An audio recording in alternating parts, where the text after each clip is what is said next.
NCERT 10th class math chapter number 3 exercise 3.2 का question number first भाग देखेंगे हम, जिसमें दिए हैं हमें एक लैंग्वेज जिसको हम पढ़ेंगे और देखेंगे। इसमें हम समीकरण बनाना है। कक्षा 10 के 10 विद्यार्थियों ने एक गणित की पहली प्रतियोगिता में भाग लिया। यदि लड़कों की संख्या लड़कियों की संख्या से 4 अधिक हो तो प्रतियोगिता में भाग लिए लड़कों और लड़कियों की संख्या ज्ञात कीजिए। ग्राफी विधि से हल कीजिए। तो हमें यहाँ पर क्या करना है, दो चर वाले रैखिक समीकरण का युग्म बनाना है। इसी भाषा से हमें दो समीकरण बनाने होंगे, जिसमें हमें दो चर राशियाँ माननी है। तो मान लेते हैं कि यहाँ पर विद्यार्थी टोटल कितने हैं, 10 हैं। तो मान लेते हैं उसमें से जो लड़का है वो x है, लड़कियाँ हैं वो x हैं। तो माना लड़कियों की संख्या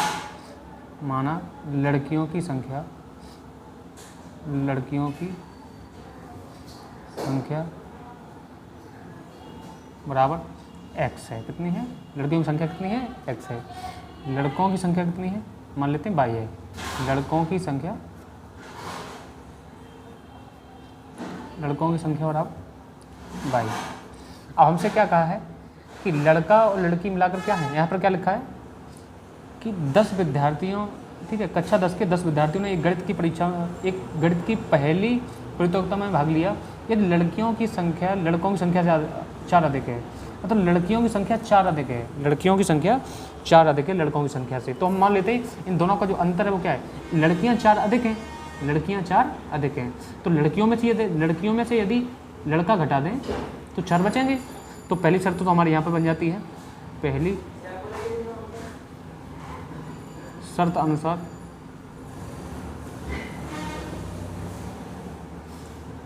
अनुसार जैसे हम यहाँ पर ये कह देते हैं कि x में से यदि हम y घटा दें तो 4 बचना चाहिए। तो समीकरण 1 प्राप्त होता है। इसी प्रकार से दूसरी शर्त अगर हम देखें, दूसरी शर्त अनुसार तो अब आपको पता है कि दोनों जो कक्षा में जितने भी विद्यार्थी हैं टोटल मिलाकर कितने हैं, 10 हैं। तो यदि लड़का और लड़कियों को हम जोड़ दें तो बराबर हम क्या रख सकते हैं, 10 रख सकते हैं। तो यहाँ पर एक समीकरण प्राप्त हमें ये होता है x + y बराबर 10। तो इस प्रकार से हमें समीकरण 2 प्राप्त होते हैं। तो हमें क्या करना है, इसको ग्राफी विधि से हल करना है। तो सबसे पहले इन दोनों के हमें दो हल निकालने होंगे, दो बिंदु निकालने होंगे। तो हम निकालते हैं समीकरण 1 से। तो समीकरण 1 से हम निकालते हैं समीकरण 1 से। तो समीकरण 1 हम यहाँ पर रख लेते हैं x - y बराबर 4। तो हमें एक टेबल तैयार करनी होगी पहले यहाँ पर। ये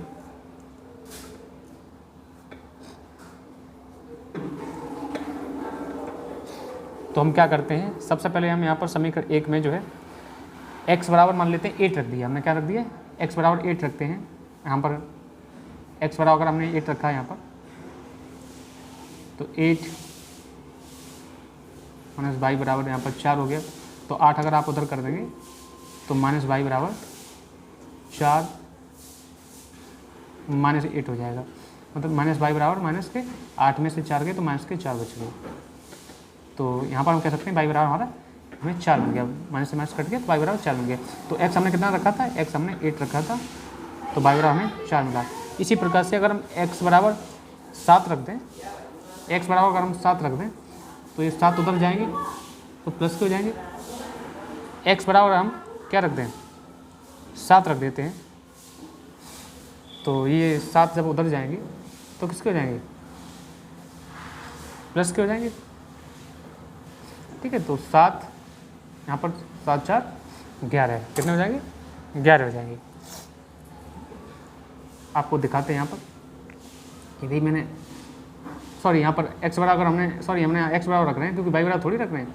तो x बराबर अगर हम 7 रखेंगे तो -y बराबर यहाँ पर 4, तो 7 उधर करो तो माइनस के y, तो 4 - 7, तो -y बराबर कितना आ जाएगा, 4 में से 7 गए तो -3 बच गए। तो y बराबर कितना आ गया, 3 आ गया। अगर x बराबर हमने 7 रखते हैं तो y बराबर 3 आता है। इसी प्रकार समीकरण 2 के हम 2 हल निकालते हैं। तो समीकरण 2 से निकालेंगे हम समीकरण 2 से निकालेंगे हम, तो इसके लिए हमें एक टेबल तैयार करनी होगी। जैसे ये कर लेते हैं, ये कोई x ये कोई y है, तो समीकरण तो हमारा ये वाला है, x + y = 10। ये समीकरण 2 है हमारा। यदि हम इसमें x बराबर अगर हम 4 रखते हैं, सॉरी x बराबर अगर हम 3 रख दें, जैसे मान लीजिए हमने x बराबर 3 रखा, तो ये 3 उधर जाएगा। x बराबर अगर हमने 3 रखा तो ये 3 उधर जाएगा, तो 10 में से 3 घट जाएगा, तो y बराबर 7 रह जाएगा। इसी प्रकार से, ठीक है, इसी प्रकार से अगर हम देखना चाहें x बराबर अगर हम y बराबर अगर हम 2 रखते हैं, y बराबर हमने अगर 2 रख दिया, मान लीजिए हमने यहाँ पर y बराबर कितना रख दिया, y बराबर हमने 2 रखा, तो 2 हमने ये रख दिया, तो y बराबर हमने 2 रखा, तो उधर जाएगा तो x बराबर 8 बचेगा। कितना बचेगा? 8 बचेगा। तो हम देखते हैं इसको, इस कागज़ में लिख रखे हैं और हम इनके पॉइंट्स दर्शाते हैं। तो समीकरण 1 हम देखते हैं सबसे पहले। तो समीकरण 1 में x 8 है, y 4 है, तो x 8 है और y 4 है, मतलब ये पॉइंट्स हो गया x 8, 4। इसी प्रकार से x 7 है और y 3 है, दूसरा पॉइंट, तो x 7 है और y 3 है, मतलब ये वाला पॉइंट हो गया, ये वाला पॉइंट, ठीक है। तो 7, 3 है। इसी प्रकार से अगर हम इसका देखें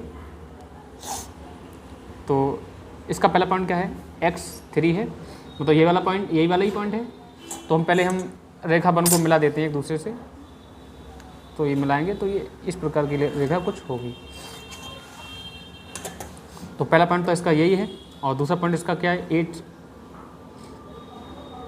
x 8 है, x 8 है और y 2 है, मतलब ये वाला पॉइंट हो गया, ये वाला पॉइंट है। तो ये कुछ,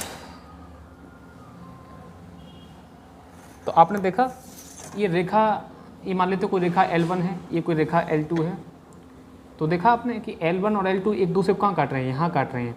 तो यहाँ पर जो काट रहे हैं वास्तव में, यहाँ पर यदि हम इधर देखते हैं तो ये इधर क्या है, ये y की वैल्यू है, और यहाँ पर ये क्या है, इधर ये क्या है, ये x की वैल्यू है।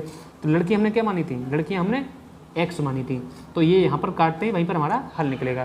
तो लड़कियों की संख्या बराबर कितनी है, यहाँ पर लड़कियों की संख्या बराबर हम यहाँ पर लिख देते हैं, लड़कियों की संख्या बराबर x बराबर कितना है, 7 है, कितना है, 7 है। और लड़कों की संख्या बराबर कितनी है, लड़कों की संख्या बराबर y बराबर कितना है, 3 है, y बराबर 3 है। तो इस तरीके से हमारा क्वेश्चन नंबर 3.2 का क्वेश्चन नंबर फर्स्ट का फर्स्ट भाग कंप्लीट होता है।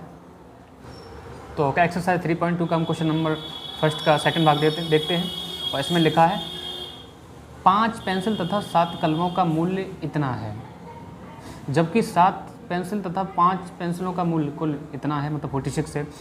एक पेंसिल का मूल्य तथा एक कलम का मूल्य ज्ञात कीजिए। मान लेते हैं कि जैसे मान लेते हैं एक पेंसिल का मूल्य यदि x रुपये है, x है, तो 5 पेंसिल का मूल्य कितना होगा, 5x होगा। यदि मान लेते हैं एक कलम का मूल्य अगर 7 रुपये है, सॉरी एक कलम का मूल्य अगर 22 रुपये है, तो 7 का कितना होगा, 7y होगा। तो यहाँ पर हम इसी प्रकार से लिखेंगे अपने हल में। तो हम यहाँ पर क्या करते हैं, हल करते हैं इसका, और मान लेते हैं माना एक पेंसिल का मूल्य, माना एक पेंसिल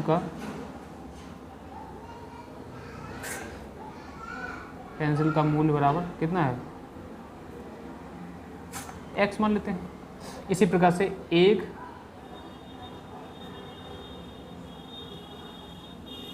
कलम का मूल्य कितना है, 22 रुपये है। तो पहली शर्त हमारी यहाँ से बनती है, यहाँ पर कह सकते हैं पहली शर्त अनुसार, तो पहली शर्त हमारी क्या है, तो एक पेंसिल का मूल्य अगर x है तो 5 का क्या होगा, 5x होगा।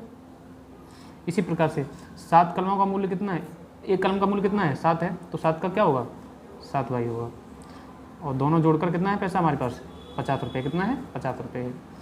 तो हम यहाँ पर समीकरण 1 प्राप्त होता है। इसी प्रकार से यदि आगे पढ़ते हैं, जबकि कहा है 7 पेंसिल तथा 5 कलमों का मूल्य, तो एक का कितना है, x है। तो यहाँ पर इसी प्रकार से दूसरी शर्त क्या हम लिखेंगे, दूसरी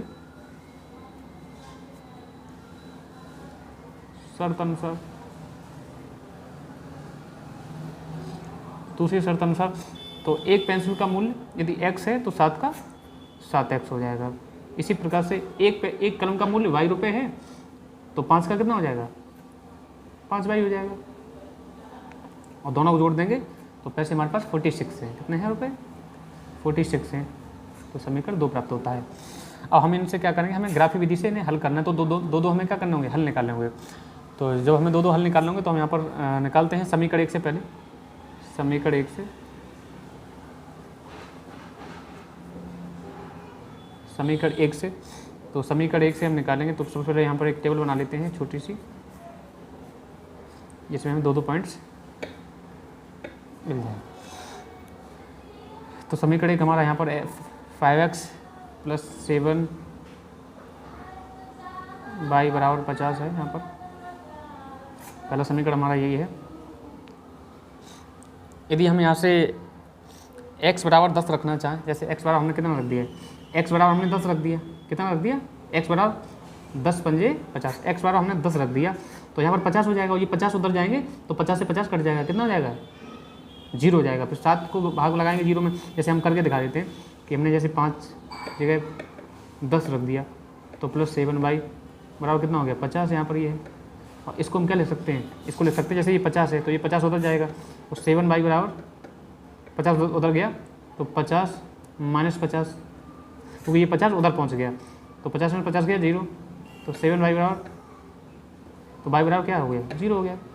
तो यहाँ पर कह सकते हैं ये 0 हो गया है। इसी प्रकार से यदि हम x बराबर हम 3 रख दें, यहाँ पर हमने x बराबर कितना रख दिया, 3 रख दिया, 5 या 15, तो 15 उधर जाएगा, तो 15 उधर जाएगा तो कितना बचेगा, 50 में से 15 के मान लेते हैं, 50 में से यहाँ पर हम 3 रखते हैं, तो ये 15 हो गए, 5 या 15 हो गए, +7y बराबर 50, तो 15 उधर जाएंगे तो यहाँ पर 35 बचेंगे। कितने बचेंगे, 35 बचेंगे।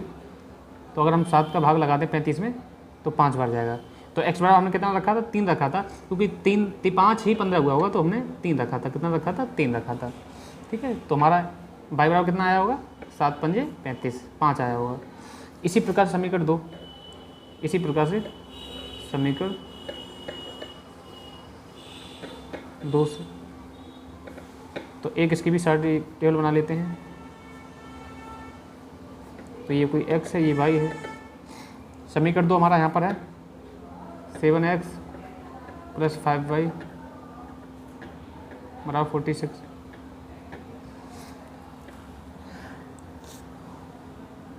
तो हम एक काम करते हैं, यहाँ से x का मान निकाल लेते हैं। अगर x का मान निकालना जाए तो कुछ ऐसा हो जाएगा, 5y - 5y + 46, ये 7 लगा दो भाग में, ये ऐसा हो गया। तो यदि हम ऐसा करना चाहें, जैसे x बराबर हम 8 डालें, x बराबर 8 डालना, सॉरी x बराबर 8 नहीं, मतलब हम y बराबर डाल के देखते हैं। पहले y बराबर -2 डालते हैं। कितना डालते हैं, y बराबर पहले -2 डालते हैं, तो माइनस माइनस प्लस हो जाएगा, माइनस माइनस प्लस हो जाएगा। तो जैसे हमने डाला यहाँ पर -2 डाला, -5 और -2 और प्लस में 46 बटे में 7, तो 5 दूनी 10, माइनस प्लस हो जाएगा, तो 5 दूनी 10, 10 और 46 कितना हो जाएगा, 56 हो जाएगा। तो 7 से अगर 56 में 7 8 56, तो कितना निकलेगा। यदि y बराबर हमने -2 डाला, y बराबर अगर -2 डालते हैं तो x बराबर 8 आएगा। इसी प्रकार से यदि y बराबर हम 5 डालते हैं, जैसे यहाँ पर 5 डाल के दिखाते हैं आपको, जैसे मैंने आपको कितना 5 डालते हैं, तो -5 × 5 + 46 अपॉन में हमने y बराबर कितना डाला, लिख देते हैं यहाँ पर 5 डाला, तो 5 × 5 = 25 और 25 घटाओ, 25 घटाते हैं, 25 यहाँ पर लिख देते हैं, 25 -25 प्लस का 46 बटे में 7, तो 6 में से 5 गया 1 बचा, 6 में से 5 गया 1 बचा। इसी प्रकार से 4 में से 2 गया तो 2 बचा, तो प्लस का ये 21 बचा। 7 से भाग लगाएंगे तो यहाँ पर 7 या 21, तो हम यहाँ पर कह सकते हैं कि x बराबर कितना आया होगा, 3 आया होगा। कितना आया होगा, 3 आया होगा। ठीक है, तो इन हलों को हम जो है अपने ग्राफ पर दर्शाने की कोशिश करेंगे। तो हमने यहाँ पर एक कार्तीय तल बना लिया है, जिस पर हम इस पर हमने कागज़ पर लिख रखे हैं। तो हम इसको दर्शाने की कोशिश करेंगे और इससे हल निकालेंगे। जहाँ पर वो रेखाएं एक दूसरे को इंटरसेक्ट करेंगी, प्रतिच्छेद करेंगी, वहाँ पर इनका हल होगा। तो देखते हैं हम, जब सबसे पहले हम रेखा बन के बिंदु देखते हैं। तो x 10 है, ये रहा, और y 0 है, मतलब यही पॉइंट होगा। x 10 ये वाला पॉइंट है, x 10 है और y 0 है।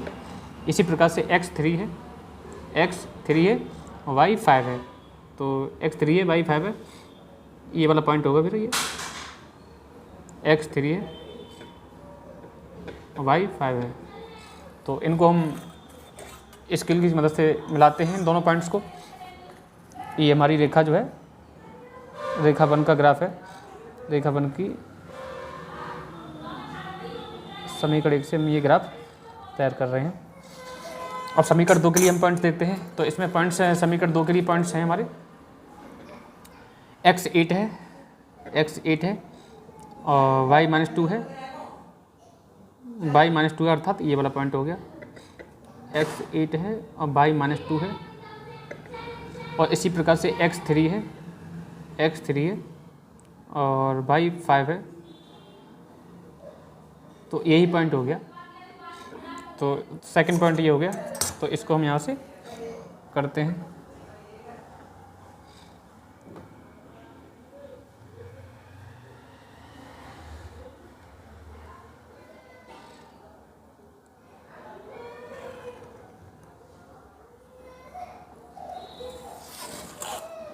तो ये रेखाएं एक दूसरे को यहाँ पर इंटरसेक्ट करती हैं। इधर ये क्या है, ये इधर 5 है, इधर ये 3 है। तो अभी जैसे मैंने कि देखा था अभी कि एक पेंसिल का मूल्य हमने कितना माना था। तो एक पेंसिल का मूल्य पूछा, एक पेंसिल का मूल्य हमने कितना माना था, x माना था। तो जो एक पेंसिल का मूल्य x है और एक कलम का मूल्य y है। तो एक पेंसिल का मूल्य x है, तो एक पेंसिल का मूल्य यहाँ पर x है, तो x यहाँ पर कितना है, यहाँ पर 3 है। तो एक पेंसिल का मूल्य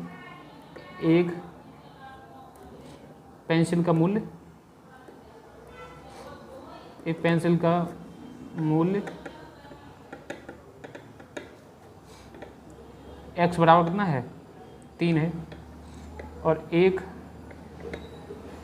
कलम का मूल्य कितना होगा, y बराबर 5 होगा। तो यहाँ पर जो रेखा एक दूसरे को जहाँ पर काटती हैं, वहाँ पर हमारा जो x का मान होगा, जो x होगा यहाँ पर जो x निर्देशांक होगा, ये वास्तव में कुछ और नहीं होगा, ये हमारा एक पेंसिल का मूल्य होगा। हम इधर देखेंगे इस तरफ, और जो y होगा वो हमारा y निर्देशांक होगा, वो ये होगा। ठीक है, यहाँ पर एक कलम का मूल्य होगा। तो यहाँ से जहाँ पर भी ये दोनों रेखा एक दूसरे को काटेंगी, वहाँ पर हमारा हल निकलेगा। तो आपको ये क्वेश्चन कैसा लगा और आप मुझे बताइए, और कोशिश करूँगा कि आगे भी आपके लिए क्वेश्चन मैं डालता रहूँ।